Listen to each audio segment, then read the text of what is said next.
अस्सलाम वालेकुम स्टूडेंट्स, आज हम लेक्चर नंबर 27 पर बात करेंगे और लेक्चर नंबर 27 जो है हमारा वो मूवमेंट ऑफ शोल्डर जॉइंट्स। तो शोल्डर से आप अच्छी तरीके से वाकिफ हैं कि शोल्डर किसे कहते हैं।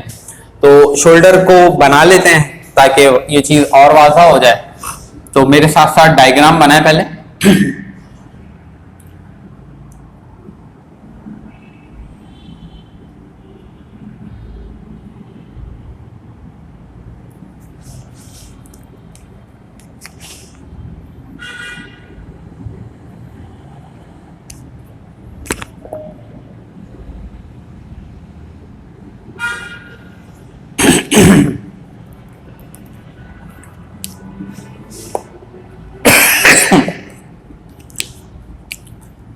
इस सर्किल को, इस छोटे से सर्किल को आप कहते हैं ग्लेनोइड कैविटी।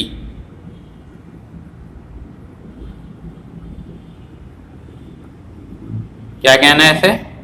Glenoid cavity. ये ग्लेनोइड कैविटी कहलाती, जो बहुत ही ज्यादा छोटी सी होती है और इसके अंदर एक लार्ज साइज का ह्यूमरस मौजूद होता है।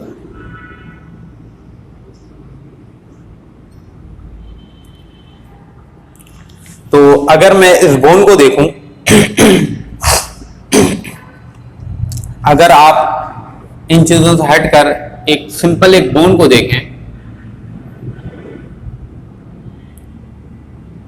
तो ये एक सिंपल एक बोन है, एक हड्डी है। तो इस हड्डी के भी पार्ट है। इस हड्डी के पार्ट कौन कौन से हैं और कैसे हैं? तो ये वाला जो पार्ट है, ये वाला जो पार्ट है, इस पार्ट को कहा जाता है हेड ऑफ द फीमर। क्या कहा जाता है? Sorry, head of the humerus. अगर मैं इसको ह्यूमरस कंसीडर कर रहा हूं, अगर मैं इस हड्डी को जो ब्लू मार्कर से मैंने रिप्रेजेंट की है, इस हड्डी को अगर मैं ह्यूमरस कह रहा हूं या फिर सपोज कर ले मैं इसको फीमर कह रहा हूं। याद करें वो दिन जब मैंने अभी आप लोगों को प्रीवियस लेक्चर्स में मेरा ख्याल 24वें लेक्चर में या 24वें या 22वें लेक्चर के अंदर आप लोगों को ह्यूमन स्केलेटन पढ़ाया था। तो ह्यूमन स्केलेटन में मैंने आप लोगों को बात बताई थी कि हमारी बॉडी के अंदर मुख्तलिफ तरह की बोन्स होती हैं और टोटल नंबर ऑफ बोन्स की तादाद जो है वो 206 होती है। तो वो हड्डी जो हमारे आर्म के अंदर मौजूद है, यहां से लेकर ये कोहनी तक की जो हड्डी है जिसमें बाइसेप और ट्राइसेप्स लगे हुए होते हैं, ये वाली हड्डी क्या कहलाती है? ह्यूमरस कहलाती है। तो अगर मैं इसे ह्यूमरस कह रहा हूं तो ऊपर वाला हिस्सा जिसमें एक गोला बना हुआ है ना, ये कर्व है, ये कर्व है जहां मैं दोनों फिंगर रख रहा हूं अपनी, ठीक है। तो ये जो दो कर्व है, इसको, इस पार्ट को, इस लार्ज पार्ट को कहा जाता है हेड ऑफ द ह्यूमरस। इसे क्या कहते हैं? ह्यूमरस का सर, हेड ऑफ द ह्यूमरस। तो ये वाला part head of the humerus कहलाएगा। और इसी तरह से अगर मैं इसके नीचे वाले पार्ट की बात करता हूं, यहां से लेके यहां तक के पार्ट की, ठीक है, थोड़ा सा नीचे बस, तो ये वाला हिस्सा कहलाता है neck of the humerus. Neck of the. सवाल ये पैदा हो रहा है मैं आपको इस तरह की बात क्यों बता रहा हूं? इसलिए बता रहा हूं कि अक्सर हड्डी टूटती है, नौजवानों की भी टूटती है, लड़कियों की भी टूटती है, लड़कों को भी टूट रही है, बूढ़ों की भी टूट रही है। तो जब हड्डी टूटती है तो आप लोग कोशिश तो करते हैं समझ में, बेशक आप लोगों को कुछ नहीं आ रहा होता, लेकिन कोशिश करते हैं। अगर एक्सरे करवाया है, घर में कोई बंदा गिर गया, भाई वगैरह या बहन वगैरह, ठीक है, डॉक्टर ने बोला एक्सरे करवा लें आप। एक्सरे करवा लिया आपने, डॉक्टर को जाके एक्सरे दिखाया, डॉक्टर यूं एक्सरे देखता है, एक्सरे फिल्म को हाथ में लेता है और यूं देखता है, बोलता हाँ ठीक है, हेड ऑफ द ह्यूमरस जो है वो रप्चर हो गया, स्लाइटली इंजर्डी है, ठीक है। तो आप बोलते हैं यार ये कहाँ है? अब आप लोग अपनी मर्जी से एक्सरे उठाते हैं और देखते हैं यार इसमें कौन सा है, समझ नहीं आ रहा होता। तो ये पार्ट आप समझ लें अच्छी तरीके से कि हड्डी के ऊपर वाला हिस्सा जो होता है ये कहलाता है हेड ऑफ द ह्यूमरस। नीचे वाला हिस्सा ये कहलाता है नेक ऑफ द ह्यूमरस। अगर ये हड्डी बीच से ऐसे टूट गई है, ठीक है, तिरछे टूटी है, तो फिर शाफ्ट ऑफ द ह्यूमरस कहलाएगा, ठीक है। और ये अगर सेंटर से यूं टूटी है तो मिडिल ऑफ द ह्यूमरस है, ठीक है, बात याद रखिएगा। और अगर नीचे से टूटी है और अगर ये हड्डी यहां से टूटी है तो ये कहलाता है tail of the humerus, tail of humerus. अगर मैं कहता हूं ये ह्यूमेरस नहीं है, ये फीमोरल बोन है, रान की हड्डी है, थाइस वाली हड्डी, तो हेड की जगह क्या हो जाएगा, नहीं ह्यूमेरस की जगह क्या हो जाएगा, हेड ऑफ द फीमर। यहां अगर नेक वाला हिस्सा है neck of the femur, tail वाला हिस्सा है तो टेल ऑफ द फीमर, बीच वाला हिस्सा है तो शाफ्ट ऑफ द फीमर। ठीक है, तो ये पार्ट हैं, हड्डियों के छोटे छोटे हिस्से हैं। बताने का मकसद ये, अभी मैं जब जॉइंट्स बताऊं आप लोगों को, मैं बोलूं ये हेड जो है फीमोर, वो ह्यूमेरस का हेड जो है वो ग्लेनाइड कैविटी के अंदर अच्छी तरीके से फिक्स हो, आप ढूंढते रहेंगे। सर ने तो बोल दिया ह्यूमेरस का हेड कहां है, ह्यूमेरस का हेड, तो यहां देख लो ह्यूमेरस का हेड यहां है। तो ऊपर वाला जो खुला हुआ हिस्सा है वो ह्यूमेरस का हेड कहलाता है, नीचे वाला थोड़ा सा हिस्सा, हेड से नीचे वाला हिस्सा क्या कहलाता है, नेक ऑफ द ह्यूमेरस कहलाता है, और जो नीचे वाला हिस्सा है वो टेल ऑफ द ह्यूमेरस कहलाता है। तो बदकिस्मती से कि ये इलेक्ट्रिक से हम तमाम स्टूडेंट्स परेशान हैं, तो जिसकी वजह से अभी लाइट जा चुकी है। अच्छा स्टूडेंट, बदकिस्मती से कि कई वालों की मेहरबानी की वजह से लाइट जा चुकी थी हमारे अनीस हुसैन में, और लेक्चर हमारा इंटरप्ट हो चुका था, और अल्हम्दुलिल्लाह हमने जनरेटर ऑन कर लिया है और अपने लेक्चर की तरफ दोबारा गामजन है।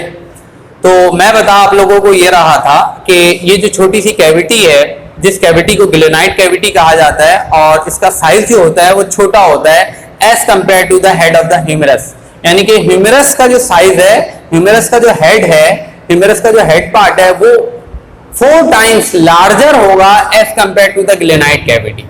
ठीक है, ग्लेनाइड कैविटी का साइज बहुत छोटा होगा, ठीक है, बनिस्बत ह्यूमेरस के, या ह्यूमेरस का साइज 4 गुना बड़ा होगा बनिस्बत ग्लेनाइड कैविटी के। वजह क्या है, वजह यह है कि ग्लेनाइड कैविटी से ह्यूमेरस निकल ना जाए, इस वजह से अल्लाह ताला ने ग्लेनाइड कैविटी का साइज छोटा रखा है और उसके अंदर ह्यूमेरस का साइज हेड ऑफ द ह्यूमेरस को बड़ा रखा है, ताकि वो अच्छी तरीके से ग्रिप हो जाए, उसके अंदर से वो चीज निकल कर बाहर ना आए। अक्सर छोटे बच्चों को आपने देखा होगा, छोटे बच्चों को उठा लिया जाता है यूं हाथ पकड़ के, तो छोटा सा बच्चा है भाई, 6 महीने का बच्चा है, कभी भी उसका हाथ उखड़कर ऐसा नहीं हो कि हाथ उखड़कर निकल कर आ जाएगा। क्यों नहीं आएगा, वजह क्या है, वजह यही है कि वो जो उसका बाजू, उसका पूरा आर्म जो है, जिस जगह पर फिट हुआ है, जिस कैविटी के अंदर फिट हुआ है, उस कैविटी का साइज बहुत छोटा है और उस कैविटी को कहते हैं ग्लेनाइड कैविटी। ठीक है, और उसके अंदर जो चीज फिक्स हुई है वो क्या चीज है, हेड ऑफ द ह्यूमेरस। तो हेड ऑफ द ह्यूमेरस हमेशा जिस जगह पर जाकर फिट होता है वो कैविटी कहलाती है ग्लेनाइड कैविटी। ठीक है, तो स्टूडेंट्स अब हम चलते हैं अपने शोल्डर जॉइंट्स की तरफ, के मूवमेंट ऑफ शोल्डर जॉइंट्स। ये बात हम जानते हैं कि ह्यूमेरस जो है, ये बात हम जानते हैं अच्छी तरीके से, हमारी बॉडी के अंदर ये वाला जो आर्म है, इस आर्म में ये ह्यूमेरस वाला पार्ट कहलाता है। ये ह्यूमेरस इस कैविटी के अंदर जाकर फिट है, इस कैविटी के अंदर जाकर फिट है। मैंने आप लोगों को प्रीवियस लेक्चर्स के अंदर इस तरह की बात बताई थी, बेटा upper part of the arm जो पेक्टोरियल गैडल कहलाता है, और नीचे वाले जो हैंड लिम्फ जिस जगह पर अटैच हुए होते हैं वो वाला पूरा का पूरा रीजन, लोअर रीजन जो है वो पेल्विक गैडल कहलाता है। तो एक ऊपर वाला पेक्टोरियल गैडल होता है, ठीक है, और नीचे वाला पेल्विक गैडल होता है। तो मैं अभी बात कर रहा हूं आर्म्स की, अपने बाजू की बात कर रहा हूं, शोल्डर जॉइंट्स की बात कर रहा हूं। तो शोल्डर जॉइंट्स में तो मैं ये कह रहा था कि शोल्डर जॉइंट्स वाला हिस्सा जो है वो पेक्टोरल गैडल कहलाता है। तो पेक्टोरल गैडल में ये वाला पार्ट जो है वो ह्यूमेरस है। ह्यूमेरस जिस कैविटी के अंदर जाकर फिट हुआ है वो कौन सी कैविटी, ग्लेनाइड कैविटी है। ग्लेनाइड कैविटी का साइज जो है बहुत छोटा होता है और हेड ऑफ द ह्यूमेरस का साइज बड़ा होता है। सपोज कर लो ग्लेनाइड कैविटी है, सपोज कर लो ग्लेनाइड कैविटी और ये ह्यूमेरस का हेड है, ये अंदर जाकर फिट हुआ है, इस तरह से फिट हुआ। अब ये अंदर जाकर फिट हुआ, अब इस कैविटी के अंदर लोकेट आउट हो रहा है, मुसलसल घूम रहा है, ये मुसलसल घूम रहा है, लेकिन कैविटी से ये ह्यूमेरस बाहर नहीं निकल सकता। ठीक है, तो यही बात मैं बताना चाह रहा था कि हम जो शोल्डर जॉइंट्स पढ़ते हैं, शोल्डर जॉइंट्स में हो क्या रहा है कि पेक्टोरल गैडल वाला जो हिस्सा है, उस पेक्टोरल गैडल के अंदर हमारे पास हमारा ह्यूमेरस मौजूद होता है, और ह्यूमेरस जिस कैविटी के अंदर जाकर फिट होता है उस कैविटी को ग्लेनाइड कैविटी कहते हैं। और उस ग्लेनाइड कैविटी के अंदर साइनोवियल मेम्ब्रेन मौजूद होती है, और उस साइनोवियल मेम्ब्रेन से जो फ्लूइड निकलता है उस फ्लूइड को साइनोवियल फ्लूइड कहा जाता है। वो साइनोवियल फ्लूइड हमारे आर्म्स को ठीक है, मुख्तलिफ डायरेक्शन में। आप मेरे हाथ को देखिए, मुख्तलिफ डायरेक्शन के अंदर ये बॉल भी आप करवा सकते हैं, इस तरह घुमा भी सकते हैं, आगे पीछे नीचे, मुख्तलिफ डायरेक्शन के अंदर ये मूव करवा सकता है। ठीक है, तो ग्लेनाइड कैविटी के अंदर जो चीज जाकर फिट हुई भी है वो ह्यूमरस वाला पार्ट है। ह्यूमरस देखें हर डायरेक्शन के अंदर, ये पूरा का पूरा शोल्डर जॉइंट मुख्तलिफ डायरेक्शन के अंदर, ऊपर आगे पीछे नीचे हर जगह जो है मूव करने की एबिलिटी रखता है। क्यों? क्योंकि उसके पास साइनोवियल फ्लूइड भी है। साइनोवियल फ्लूइड क्या करते हैं? दो बोन्स के दरमियान की फ्रिक्शन को कम करते हैं, दो बोन्स के दरमियान रगड़ ना आ जाए, फ्रिक्शन ना क्रिएट हो। ठीक है, उस रगड़ को, उस फ्रिक्शन को रिड्यूस करने के लिए अल्लाह ताला ने जॉइंट्स के अंदर एक मेम्ब्रेन दी है, जिस मेम्ब्रेन को साइनोवियल मेम्ब्रेन कहा जाता है। और उस साइनोवियल मेम्ब्रेन से जो फ्लूइड निकलता है, लिक्विड जो निकलता है, वो साइनोवियल फ्लूइड होता है। वो साइनोवियल फ्लूइड बोन्स, दो बोन्स के दरमियान जो रबिंग होती है उसकी फ्रिक्शन को रिड्यूस करता है। ठीक है, तो हमारा शोल्डर जॉइंट जो होता है वो बॉल एंड सॉकेट जॉइंट होता है, जो मुख्तलिफ तरह के डायरेक्शन के अंदर मूव करने की एबिलिटी रखता है। आर्टिकुलेशन का मतलब होता है मूवमेंट। स्टूडेंट्स ये बात भी आपने याद रखनी है। ठीक है, तो हमारे आर्म जो है मुख्तलिफ डायरेक्शन के अंदर आर्टिकुलेट करने की एबिलिटी रखता है, लेकिन ग्लेनाइड कैविटी के साथ होता है। ह्यूमरस का ग्लेनाइड कैविटी के अंदर शामिल होकर डिफरेंट डायरेक्शन के अंदर मूव करना, इस वजह से इस तरह के जॉइंट को ग्लिनोह्यूमरस आर्टिकुलेशन कहा जाता है। तो ये बात मैं एमसीक्यूज में आपसे पूछूंगा कि शोल्डर जॉइंट का दूसरा नाम क्या होता है, या शोल्डर जॉइंट को दूसरे वे में क्या कह सकते हैं। तो आपने ये बात याद होनी चाहिए कि ग्लेनोह्यूमरस आर्टिकुलेशन कहते हैं। क्यों कहते हैं? वजह बता दिया आपने। तो ग्लेनाइड कैविटी का साइज छोटा है, ह्यूमरस का साइज 4 गुना बड़ा होता है, जिसकी वजह से ह्यूमरस अच्छी तरीके से फिट हुआ हुआ तो ग्लेनाइड कैविटी के अंदर मुख्तलिफ तरह के डायरेक्शन में मूव करता है। अगर आप देखेंगे तो देखने के एतबार से ह्यूमरस और ग्लेनाइड कैविटी एबनॉर्मल नजर आते हैं। यार ग्लेनाइड कैविटी इतनी छोटी, ह्यूमरस इतना बड़ा, लेकिन कातिब तकदीर ने, इस मालिक के कायनात ने जो है ग्लेनाइड कैविटी का साइज बहुत छोटा रखा है और ह्यूमरस का साइज इस वजह से बड़ा रखा है ताकि उस कैविटी से ह्यूमरस निकल कर बाहर ना आ जाए किसी भी वजूहात की बिना पर। और जब कभी सीवियर किस्म के एक्सीडेंट होते हैं तो उनमें भी इतनी आसानी से ये ग्लेनाइड कैविटी से ह्यूमरस बाहर नहीं आता, रप्चर हो जाता है, टूट जाता है, लेकिन ये कैविटी से बाहर नहीं आता। ये बात आपने याद रखनी है। ठीक है, इसके अंदर साइनोवियल फ्लूइड होता है जिसकी बिहाफ पर आसानी से आप प्रॉपर वे में मूवमेंट कर लेते हैं। अच्छा स्टूडेंट्स, एंटागोनिस्टिक मसल्स किसे कहते हैं? एंटागोनिस्टिक मसल्स किसे कहा जाता है? एंटागोनिस्टिक मसल्स वो मसल्स कहलाते हैं एंटागोनिस्टिक मसल्स वो मसल्स कहलाते हैं जो एक दूसरे के अपोजिट डायरेक्शन में, अपोजिट वे में मूव करते हैं। Antagonistic muscles are those type of muscles which are found in a pair but work in a opposite direction। ठीक है, एंटागोनिस्टिक मसल्स वो मसल्स कहलाते हैं जो पेयर की हालत में, जोड़े की हालत में रहते हैं, लेकिन जॉइंट्स को मूव करवाने के लिए एक दूसरे के अपोजिट डायरेक्शन में, अपोजिट वे में मूव करते हैं। उस तरह के जॉइंट्स को हम एंटागोनिस्टिक मसल्स कहते हैं, एंटागोनिस्टिक मसल्स कहते हैं। ठीक है, तो antagonistic muscles are those type of muscle which are found in a pair but work in a opposite direction for the purpose for the movement of bones। ठीक है, this type of muscle is called antagonistic muscle। तो antagonistic muscles में हमारे पास मुख्तलिफ तरह की 7 types आ जाती है। एक मसल कहलाता है प्रोट्रैक्टर, दूसरा मसल कहलाता है रिट्रैक्टर, तीसरा मसल कहलाता है अबडक्टर, चौथा मसल कहलाता है अडक्टर, पांचवा मसल कहलाता है रोटेटर, छठा मसल कहलाता है फ्लेक्सर, सातवां मसल कहलाता है एक्सटेंसर। प्रोट्रैक्टर क्या होता है? ये वो मसल्स होते हैं जो lower part of the limbs को, मतलब प्रोट्रैक्टर वो मसल्स कहलाते हैं जो हमारे लोअर पार्ट जो लिम्स है ना, लोअर साइड के जो लिम्स है उनको फॉरवर्ड डायरेक्शन में मूव करवाते हैं। ठीक है, देखिए ये बात भी याद रखनी है आपसे, मैं बहुत कॉम्प्लेक्स एमसीक्यूज बनाता हूं, इससे कॉम्प्लेक्सिटी नहीं भी होती तो मैं क्रिएट कर देता हूं। ये आदत समझ लें, फितरत समझ लें, कुछ भी समझ लें, कुछ नहीं भी होगा तो मैं वहां जानबूझ के ऐसी चीजें डालूंगा ताकि आप कंफ्यूज हो। तो आपको जो जिस तरह पढ़ाया जा रहा है आप उस तरह अच्छी तरीके से समझें ताकि एमसीक्यूज में आपको किसी तरह की प्रॉब्लम ना हो। देखें, प्रोट्रैक्टर और रिट्रैक्टर ये दोनों हमेशा पेयर में वर्किंग करते हैं। Protractor and retractor are the antagonistic muscle, ये पेयर है। देखिए मैं पेयर बना भी देता हूं ताकि आपको अच्छी तरीके से याद रहे। ठीक है, ये और ये एक पेयर है, इसी तरह ये और ये एक पेयर है। रोटेटर बेचारा अलहदा है, इसने अपना पेयर बनाना नहीं समझा। ठीक है, ये और ये एक पेयर है।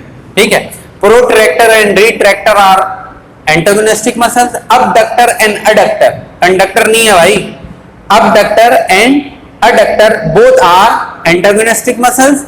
Flexor and extensor both are antagonistic muscle. Rotator are singular muscles, ये सिंगल होती है। ठीक है, तो प्रोट्रैक्टर और रिट्रैक्टर हमेशा एक दूसरे के साथ वर्किंग करते हैं। अगर एक कॉन्ट्रैक्ट हो रहा है तो दूसरा रिलैक्स होगा, और अगर दूसरा कॉन्ट्रैक्ट हो रहा है तो पहले वाला रिलैक्स होगा। कॉन्ट्रैक्शन का मतलब सिकुड़ना, रिलैक्सेशन का मतलब फैलना। तो प्रोट्रैक्टर ऐसे मसल्स कहलाते हैं जो लोअर पार्ट ऑफ लिम्स को फॉरवर्ड जानिब मूव करवाते हैं, जबकि साथ ही साथ रिट्रैक्टर वो मसल्स कहलाते हैं जो lower part of the limbs को बैकवर्ड डायरेक्शन में पुल करते हैं। The muscles pull the limbs in backward direction. ये अगर फॉरवर्ड डायरेक्शन में मूव कर रहा है तो रिट्रैक्टर क्या करेगा, बैकवर्ड में। बिल्कुल देखिएगा मेरे अंदाज को, मैं अगर आगे की तरफ मूव कर रहा हूं तो आगे की तरफ मूव करवाने के लिए प्रोट्रैक्टर काम कर रहा है, ठीक है, लेकिन बैकवर्ड के लिए क्या काम कर रहा है, रिट्रैक्टर काम कर रहा है। तो protractor and retractor both are the antagonistic muscles. ये पेयर बनाकर मैं एमसीक्यूज पूछता हूं, इसके साथ इसको मिला दूंगा, बोल दूंगा क्या ये एंटागोनिस्टिक मसल्स है। Protractor and abductor are the antagonistic muscle. आपको पता होना चाहिए इसका पेयर इसके साथ नहीं है, इसका पेयर सिर्फ इसके साथ। ठीक है, तो protractor and retractor are antagonistic muscles. Protractor क्या काम करता है, lower part of the limbs को फॉरवर्ड जाने मूव कराता है, जबकि रिट्रैक्टर वो मसल्स कहलाता है जो हमारे मसल्स वो मसल्स कहलाता है जो पुल करता है मसल्स को बैकवर्ड जानिब। ठीक है, जो बैकवर्ड जानिब पुल करे मसल्स को वो रिट्रैक्टर है। इसके अलावा अबडक्टर क्या है, अबडक्टर वो मसल्स कहलाते हैं जो लिम्स को खींचते हैं, हमें हमारी बॉडी से दूर ले जाते हैं। ठीक है, अबडक्टर वो मसल्स कहलाते हैं जो हमारी बॉडी से दूर ले जाते हैं, मसल्स को दूर लेकर जा रहे हैं। ठीक है, लिम्स को दूर लेकर जा रहे हैं, उस तरह के मसल्स क्या कहलाते हैं, abductor. This muscles pull the limb, ये वो मसल्स कहलाते हैं, ठीक है, जो लिम्स को खींचते हैं। पुल का मतलब खींचना, पुश का मतलब धक्का देना। पुल का मतलब खींचना, अक्सर मॉल आप जाते हैं, लक्की वन जाते हैं, पिज्जा पॉइंट जाते हैं, पिजानिया जाते हैं, मुख्तलिफ तरह के जगहों पे जाते हैं तो गेट के ऊपर पुश और पुल लिखा होता है, तो ये बात भी याद रखनी है। पुश का मतलब धक्का देना, पुल का मतलब खींचना। तो ये वो मसल्स होते हैं जो लिम्स को खींचते हैं, कहां, अवे फ्रॉम द बॉडी, और बॉडी से दूर ले जाते हैं। अब एडक्टर क्या कहलाता है, ये वो मसल्स होता है जो लिम्स को करीब लेके जाता है। अगर एक दूर कर रहा है तो दूसरा करीब लेकर आ रहा है।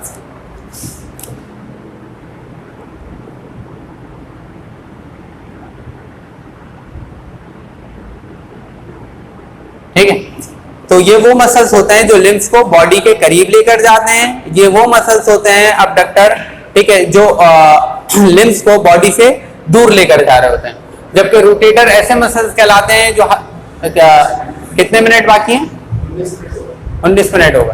ठीक है, रोटेटर ऐसे मसल्स कहलाते हैं जो हमारी लिम्स को तमाम की तमाम डायरेक्शन में मूव करने की सलाहियत रखते हैं।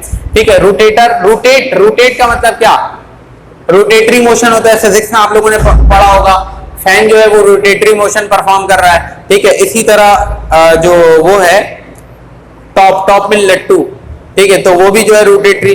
तो रोटेटरी मोशन ऐसी मोशन कहलाती है जो हर डायरेक्शन में बिल्कुल एक स्पिन के साथ मूवमेंट करे। तो बिल्कुल इसी तरीके से रोटेटरी मसल्स ऐसे मसल्स कहलाते हैं जो हर तरह की डायरेक्शन में मूव करने की सलाहियत रखें। उस तरह के मसल्स को क्या कहा जाता है, रोटेटरी मसल्स।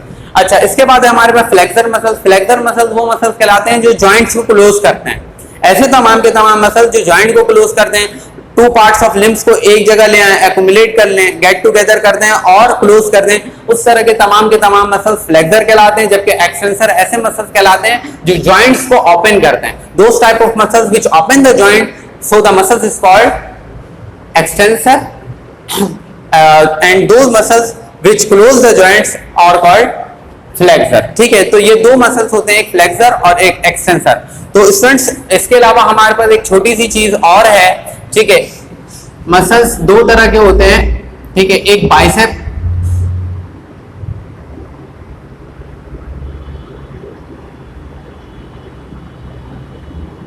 एक बाइसेप मसल्स कहलाता है,